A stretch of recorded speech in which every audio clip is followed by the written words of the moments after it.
my God. Oh my goodness, guys. People, it's that time. Look at that thunder strikes, man. Undertaker's in the building. And I'm really...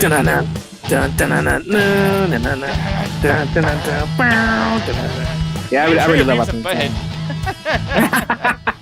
Oh, yes, people. No, it's here. It is here indeed. MCA Ringside Hangout. And I'm just going to start this off real quick. And Hovig and Trey can yell at me if they want to after I say this. But tonight was what we thought it was going to be. Tonight sucked.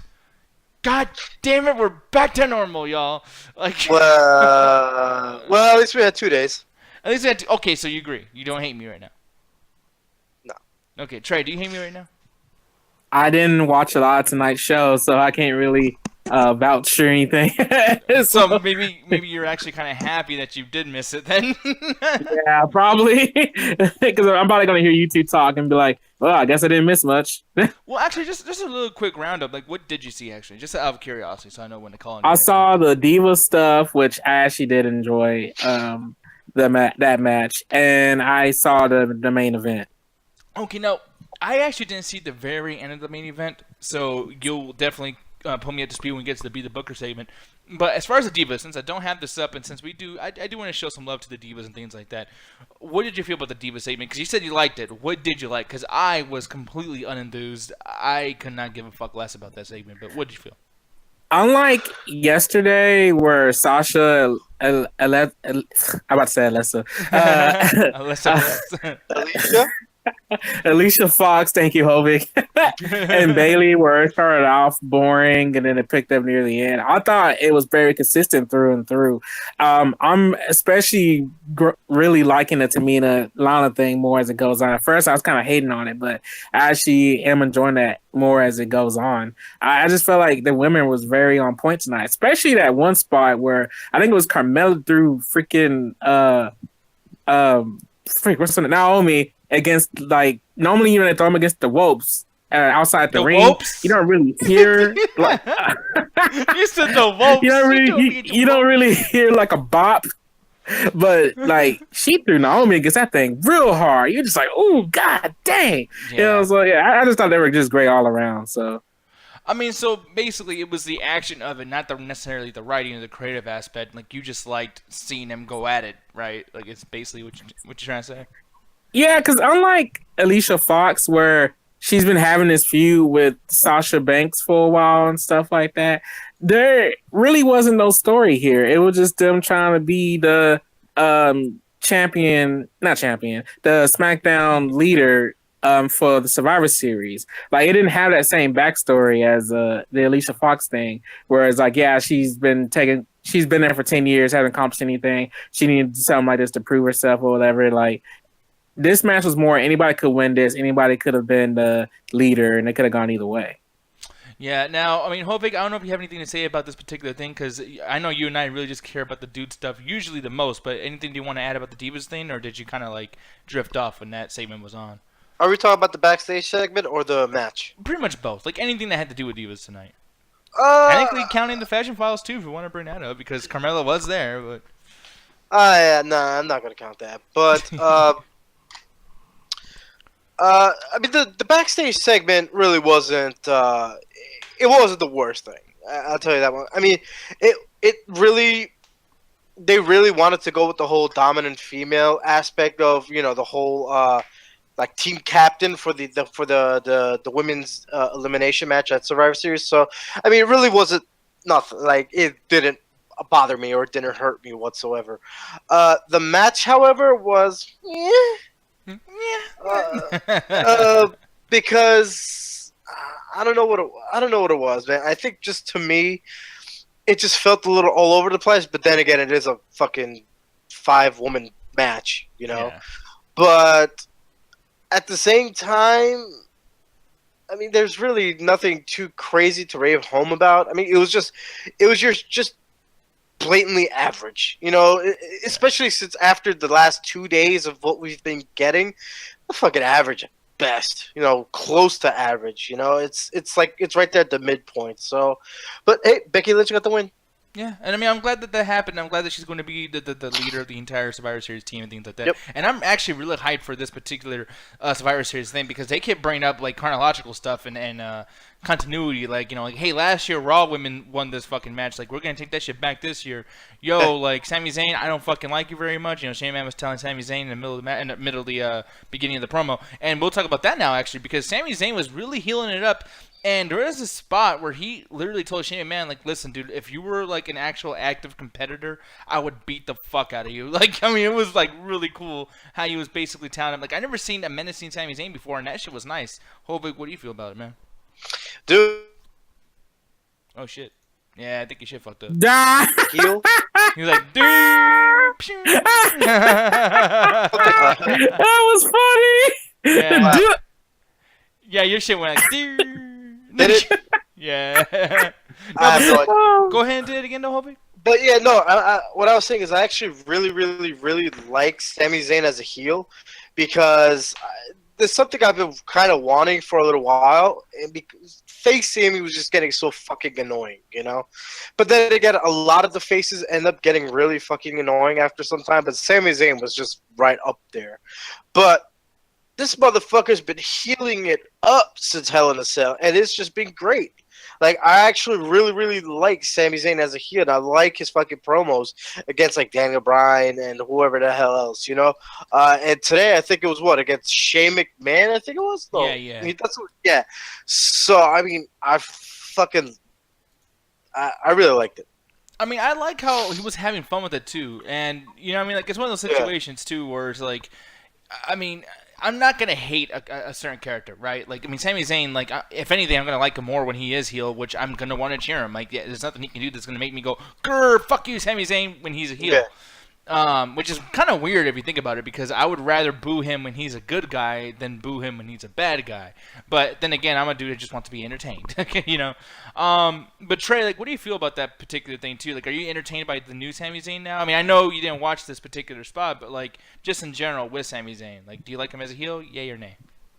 Yeah, I'm all for it, 100%. Like, because, you know, we're those wrestling fans nowadays where we rant that we want the person to turn heel, and then it's sometimes hit and miss, right? Like, it's always a 50-50 chance. Like, 1 minute it could be the most amazing thing, then it falls apart. Sami Zayn, I don't think has fell apart yet.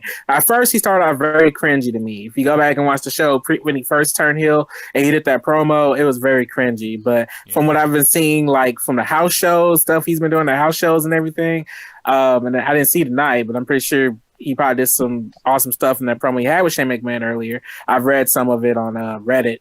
So I'm all for it. So it's working out so far. Him and Kevin Owens have been an awesome dynamic team, which is no surprise because they have that indie history together with him and El Generico. So.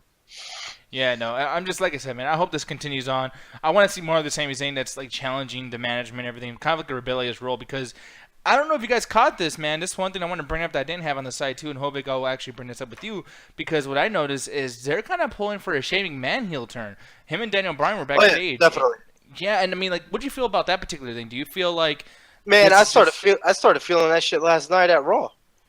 Oh, yeah, because that was kind of a heelish mood. I mean, granted, like, I know that SmackDown vs. Raw, like, he'll do things you won't normally do, but that was a shitty move. SmackDown vs. Raw, whatever the hell you want to call it, that motherfucker at the end straight up said, "You're in my fucking world now. You know, you're about to get fucking owned." And then Kurt Angle's like, "What the fuck, bro?" And then Shane McMahon's like... But see, on top of that, though... Yeah. Did you feel it was a little heelish for Kurt Angle to run away like a pussy? Because for me, when he was running away... Oh, you're muted, by the way. He's like, fucking damn it. No, yeah, there you go. Fucking gaming headphones. No, I didn't feel that was heelish at all, because at that point, Kurt Angle's up against one whole fucking roster. What is he going to do? I mean, I feel like that typical face thing, you got to fight to the death. I mean, you got to pull some John Cena shit. Like, Trey, do you agree with that at all? Do you feel like Kurt Angle was... a face or a heel in that moment? Kurt Angle, I thought he's being face. I mean, I think it was one of those reactions that needed the. He sold it well, like, because 1 minute they're getting along. That, you know, I mean, of course we didn't see the behind the scenes talk when AJ Styles helped out. I mean, it was perfectly done storyline wise. AJ Styles helped out, flew all the way from Chile and everything just to help them out or whatever. And then Monday even help out the Shield. The next thing you know it, boom, Shane McMahon gets the whole SmackDown roster. Which, by the way, they had a house show that night in a different city. Like they had to. Yeah, they had a house show that same night already. So the fact that their house show, they came straight from that house show from whatever city they were at, just to come all the way over here to do this Raw invasion, it just makes it even more awesome and unexpected. And yeah, I think Kurt Angle sold it the way he needed to sell it. Yeah, because I'm wondering what's going on here recently with the whole like Chile thing. Like in Santiago, Chile, Triple H was doing this fucking tour thing with the New Day. And so apparently what happened was that Triple H filled in for Kevin Owens because he had that family. Oh shit! You fucking that family emergency. Yeah, he had a family emergency, and Triple H went ahead and like did that match, and then he started dancing. This is what I brought up on Sunday, where he did the pedigree on Kofi Kingston, and then right there, and it was funny. I thought it made for a funny moment. I didn't think it was that bad. I mean, it isn't the first time we've seen Triple H dance with New Day. Like they did it on live TV, so just it being a house show. Yeah, it being at a house show, but it turned around on them this time. It was pretty great. Yeah, and I wasn't meaning in the sense, like, I wasn't, like, saying it was a bad thing. No, I actually really like when Triple H does funny things like that. I'm just kind of wondering, like, damn, like, the schedule right now, they are really working, like, triple time. Like, I mean, it's normal for people to have house shows, like, at the same time of a TV taping. Sometimes that does happen with wrestlers every now and then when they fuck up math because, hey, we all know WWE management does not know how to do math, people.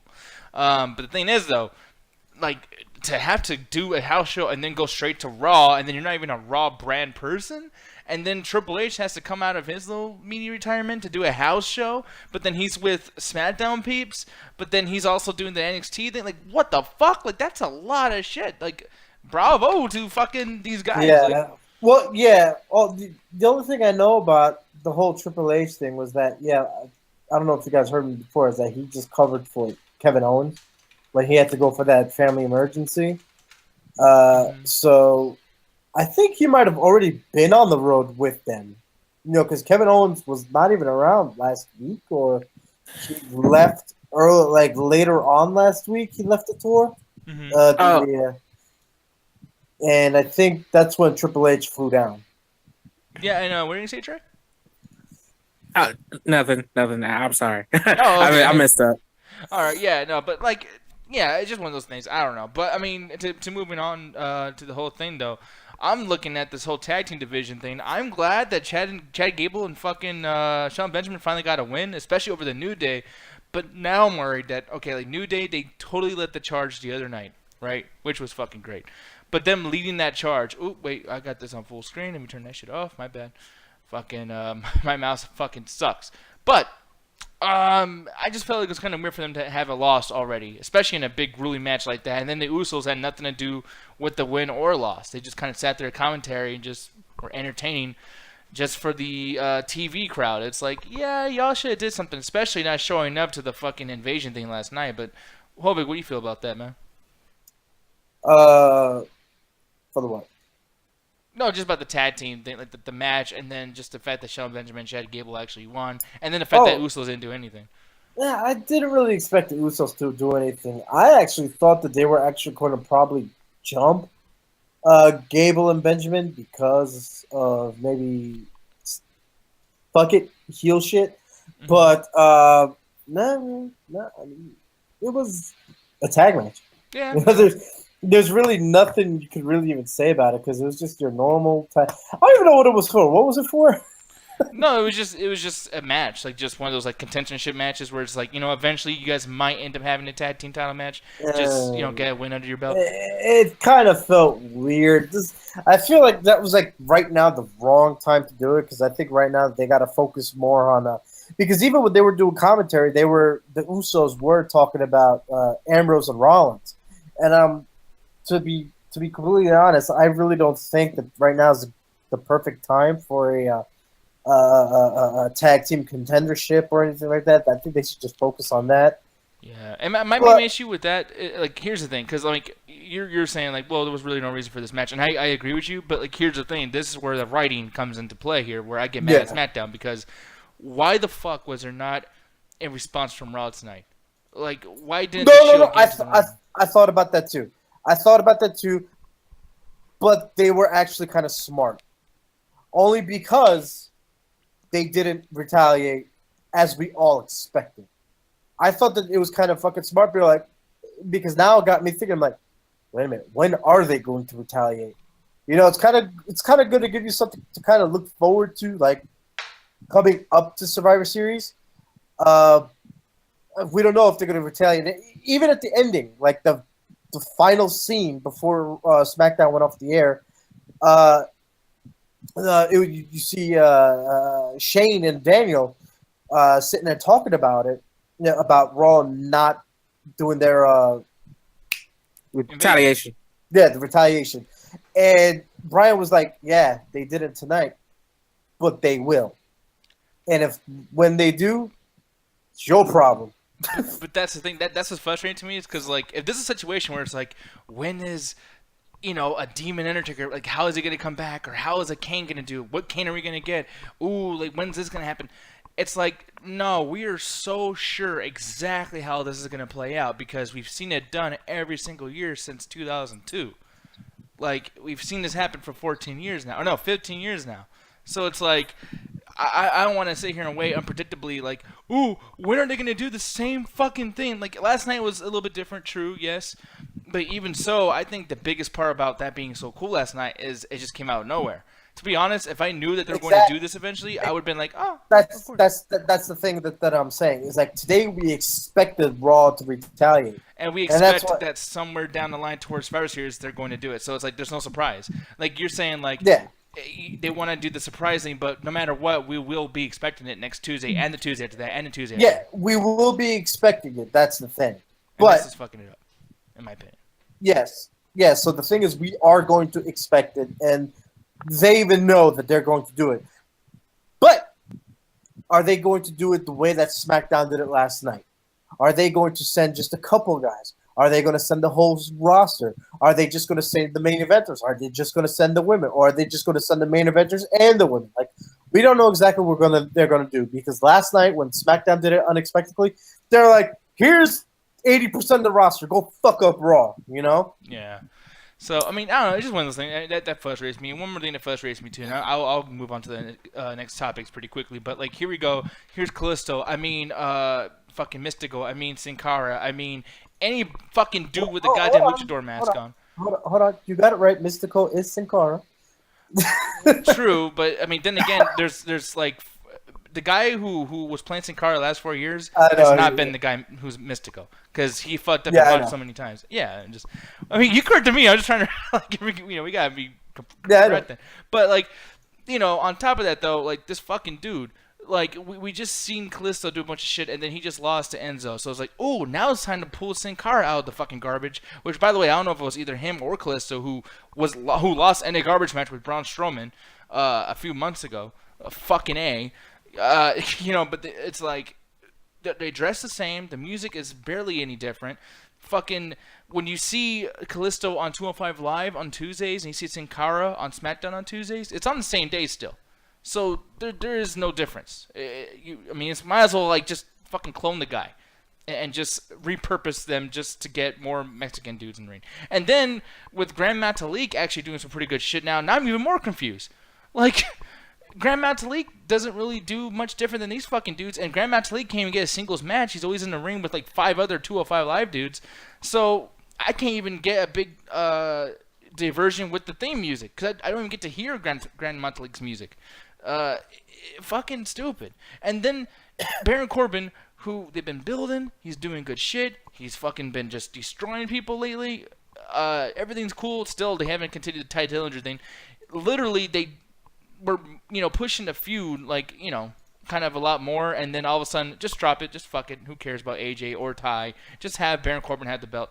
Well, now Baron Corbin's losing to fucking Sin Cara. Why did he lose to fucking Sin Cara? This is awful. Like, so are they gonna, like, is Baron Corbin still pissing people off backstage? Like, it's just weird to me. Like, what'd you feel about Baron Corbin losing? And, I mean, are you as mad as I am, or you just don't give a fuck? You want to take a try? Or you I want don't me give a fuck. Oh, there you go. I don't care. I just don't It's like. just, I, it's just bad all around. Like, here's the thing. Like, one thing you said about Grandmaster League, and I said this last night, I think, he's very athletic. Matter of fact, to me, he shined in that match last night. But I haven't cared about Sin Cara and Kalisto as singles competitors in a long time. I cared about them more when they were a tag team, when they were the Lucha Dragons and NXT. Granted, it fell in the main roster, but in NXT, they were an amazing freaking tag team together. I think they work better together more than by themselves. Because by themselves, I just don't care. That whole feud right now between Kalisto and Enzo, I don't care. Sin Cara, he's just been a race of space by himself. Like, it's bad. But Grandmaster League, we know he can go. Like, I think he's one of the best, like, masked luchadors we have in the WWE right now. But of course, they're not letting him shine. They want to give it to Kalisto, who's been with the company for a while, not someone like Grandmaster League, who was in their final match against TJ Perkins. It's just crazy that they're doing things like this. I just don't like it. It's bad all around. Now I want to ask you guys too. Like, I mean, I know you guys don't care. I mean, it's, to be quite honest, I don't give a fuck about anything in WWE right now. But like, I mean, is Baron Corbin, will he come back from this shit like this year? Because I feel like 2018, or maybe no, not 2018, maybe 2019, we're gonna have him meet his future endeavors, man. Like, I don't think Baron Corbin's gonna last much longer. Like, I mean, what do you feel, Hobie? I mean, if I had a ball right now, I'd show you exactly what Baron Corbin's fucking career is. Because they dropped that shit like it's nobody's fucking business. I don't even know how long ago it was, but I remember on one of the fucking shows, I even said that Baron Corbin they're trying to make him the fucking monster on SmackDown. Yeah. They are failing miserably. Because how in the hell is that shit supposed to be? Like, I can understand, like, someone like Rey Mysterio, like, going up against, like, a Goliath or whatever the fuck, and then starts winning or whatever. I can understand. I can even understand Sin Cara beating Baron Corbin. But the fact of the matter is, Corbin disqualified himself by beating the fuck out of Sin Cara. And I can understand why, because he's trying to do the whole monster thing. But the fucked up thing is, he's trying to do it, but the fucking writers are not, writers, creative, Vince McMahon, I don't fucking know, Kevin Dunn maybe, they are not fucking pushing him through as the fucking monster on SmackDown. And they should have been. I mean, right now, he's what, the United States champion? Great. Yeah. But we all remember what bullshit they put him through with that fucking Money in the Bank shit. Man, that motherfucking boy lost that shit in 9 seconds. 9 seconds. 9 seconds. The entire match was him fucking trying to punch John Cena and then got pinned. What shit is that? You know, that's some bullshit. Like, I feel bad for this guy, man. No, I feel, dude, I do too. It's just, I've been watching WWE Breaking Ground lately. Have you ever watched WWE Breaking Ground? Yeah, I have quite a few of them. Yeah, and it's like, dude, this motherfucker was just like straight business, man. And like, who he is in the ring, his character, that's who he is in real life. You don't get many things like that. Maybe the Undertaker, the American Badass thing. Maybe Triple H with the King of Kings thing. You'll get people that are just like how they are in real life.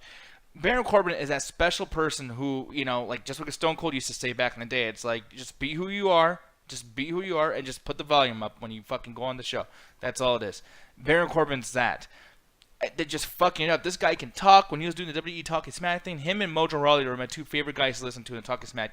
Obviously, aside from The Miz, because we all know The Miz is the greatest fucking thing. That motherfucker can talk, though. So yeah, he's in his own league. Exactly. Yeah, I mean, like, but as far as like just, you know, normal people on the SmackDown roster, Baron Corbin was one of the best, you know.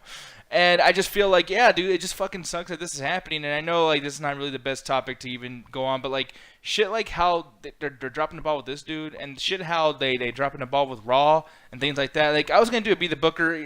You know what? Just book him better. I'm not going to do y'all job because that's how I was going to make it about. I was going to make it about Baron Corbin. For me, just stop making him lose to people who don't fucking matter. I mean, really, that's as far as we go. I mean, it's not rocket science. I'd rather him lose to someone like maybe Bray Wyatt or Braun Strowman in a fucking, you know, fuck it, let's have a match type of situation, you know? Yeah. Like, someone who's more dominant. Yeah. Fucking disqualified to Sin Cara? Just because you went like, I got your head, I'm about to punch you off, I got you, ding, ding, ding, what the fuck? Yeah. You know? You know? Like some shit. And weird TKO losses, wins, whatever the fuck, things like that, those are retarded now, especially when you can't even have blood. I can understand if he was beating him so much, he was bleeding all over the place. That's different.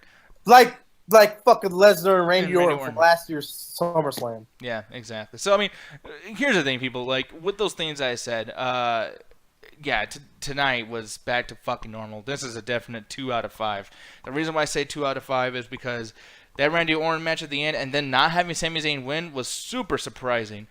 The promo in the very beginning, pretty surprised that Sami Zayn could still hold the fucking thing together. And I actually forgot that Kevin Owens was gone, which is really, like, Kevin Owens is my favorite part of the show. And at least it kept me busy enough mentally to not notice that Kevin Owens was missing. So great job on that, too. No, he was there. Oh, fuck me. Wait, he was there. Oh, at the end he was there. Yeah, there was a backstage segment, and then he showed up at the end. Okay, well, no, I was expecting like a boat, like, you know, like an actual Kevin Owens heavy moment. Like, I didn't get that at all. Like, I don't think, you know. I mean, especially like at the end too. You would think he would have helped Sami Zayn. He just kind of made it worse. Like, yeah, you know. he did. But I mean, you know, but still, it's like the intentions were there. Yeah, the intentions were there. And maybe that might turn into you know, I mean, we put this word tensions. There might be some tension with Kevin Owens and Sami Zayn. Already. Oh man, but 2 out of 5 though, people. Yeah, like I said, man, back to normal. Fucking shit sucked, but we'll see what happens. I'm looking in the chat too. Not a whole lot of activity going on in the chat. But I know Red Robot Keen is saying yes, Thor Ragnarok is not going to suck next week. Gotta say, yes it is, but I will see you there. Hopefully we're gonna be in the same movie theater together watching that. But you stay the fuck away from me though, because I know you're gonna be calling me Ragnarok the whole time, and I will whoop your fucking ass. Trey Cooper, Pooper Scooper, with what you saw tonight, what would you rate WWE SmackDown?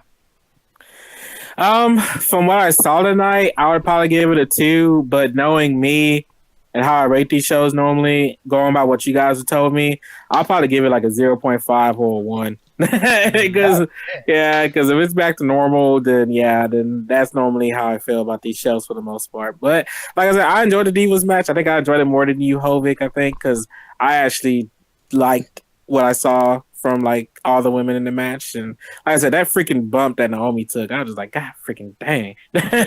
So I thought they went really hard, even without the storyline. That, like I said, Raw was more powerful in the sense because they had that storyline with Alicia Fox in the background as well, and Sasha, where this match was just, hey, you know, tag team, captain, whatever. And then of course the main event, Randy Orton versus Sami Zayn, it was okay. You know, like Sami's really shining out as the heel.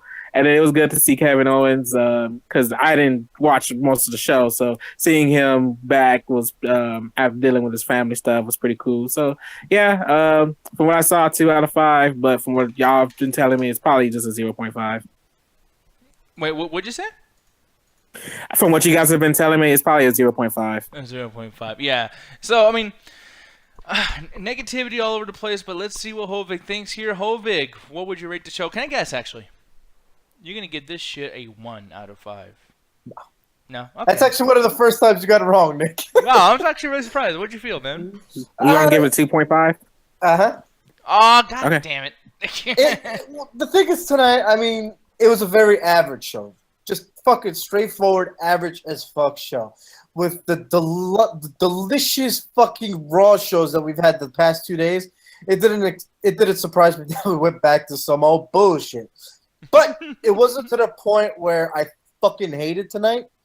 It was just, you know, I got spoiled the past 2 days. You know what I'm saying? It's like Trey. Every time you watch like such an amazing NJPW show, you go back to fucking WWE. You're like, God damn it! Yeah, pretty much. Exactly. So that's how I felt right now because I got spoiled the last 2 days, and then this shit happened. I was like, back to fucking hell again. But yeah. Sami's, like I said earlier, Sami Zayn, the opening segment, great. The main event was actually pretty good. The women's match, I wasn't too crazy about, but it wasn't too bad. The tag match, the Shelton Benjamin and the New Day and all that, it was okay, but I feel it was unnecessary. But whatever, let them do what they got to do. Baron Corbin, Sakara, the fuck? There's really not much else I can say right now. But yeah, 2.5 out of 5. You know, yeah, I mean, like I said, dude, there's certain things. I've seen way worse SmackDowns. This wasn't even a Nakamura heavy show. I was scared. I'm like, fuck, when's something going to go wrong with that? So, I mean, I don't know. But I'm looking in the chat, too. And, you know, Raheem said 3 out of 5 as well. And I mean, I'm not saying like as well as we gave it that, but it's like it's around the same quarters. And I feel like, you know what? If I did have to like reevaluate the show and just really think as like if I was there at the building, I probably would give it a 3 out of 5. Oh yeah. You know what I mean? Because the experience and shit like that, no fucking whatever. It's just goddamn, it's so simple. Just shut the fuck, you goddamn thing. No, but but it's just man, it's so simple. All I needed honestly was just like 2 Raw dudes, and I would have been like, oh fucking 3.5 out of 5. Just something. Yeah, right. I mean, really See, Did y'all see that picture? I think it was on the ROH chat where it was like the whole invasion shit going on, and then they're like saying Raw got nothing going on, and it was a picture of Lesnar and Asuka, and then on the bottom was a picture of New Day. They're like from last night. They're like, oh fuck. Yeah, I haven't seen that, but like, yeah, God, I don't know, man. Like they both have so many good things going on about it, but we'll see what happens. But you, Trey Cooper, go ahead and say what you want to say, or what you usually do after the end of these shows, because I always have to fuck around with my VLC and everything like that. Go right ahead, son. all right, well, Ringside Hangouts is done for this week, so go away. We're done after this. But come back tomorrow for the midweek chat attack. Yes, the midweek, and we got anime night going on. Alan has the night plan. He kind of gave me the week off. He was like, Trey, I got this. Don't worry. You go ahead, sit your butt down, and you take care of your life. I was like, all right, Alan, dang, you don't have to tell me twice. I got this, fam. Yeah, pretty much. And then join us this Saturday for the midnight chat attack at 7:30 CST. And then guess what, guys? We do the week all over again with the Ringside Hangouts next Monday and Tuesday. Yes, Monday. Actually, people, I will give you the final word on Saturday, but we might not do a Monday and Tuesday show next week because I gotta be doing some packing and things like that for the whole fucking DT thing. So we will see about that. We will see. Okay.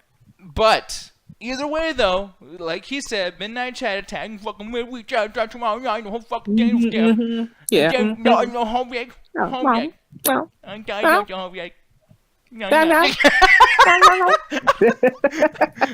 it's time to go down and check the chat.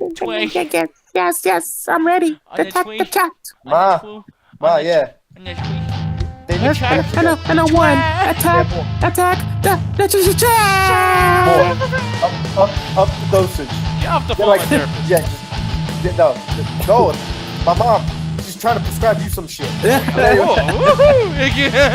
And the worst part is 3, 2, 1, attack the chat. Screw WrestleMania, screw SummerSlam, all the usual spills. I'm going to bed.